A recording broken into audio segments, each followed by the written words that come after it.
address, narinig natin ng paulit-ulit galing sa depensa nang sinasabi nila isang fishing expedition lamang, no, itong request namin for these records. Although dapat matuldakan na itong issue na ito, no, dahil nga hindi ito ay sinangtabi ng impeachment court, no, nung pinayagan ng aming request. Pero kailangan lang ho naming idiin, no, hindi ho to fishing expedition as explained yesterday by Kong Shell Jokno, no.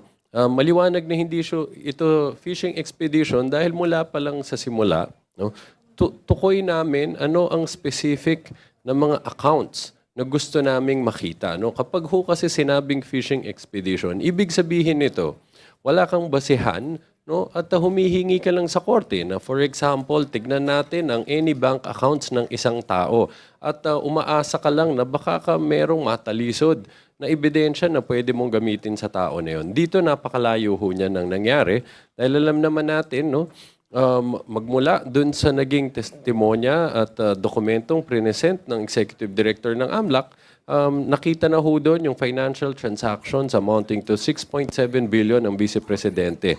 At tukoy na ho doon yung specific bank accounts with bank numbers, no, pati ho yung mga branches nitong mga involved na bank accounts na to. Yan ho naging basehan ng paghingi natin ng mga bank records.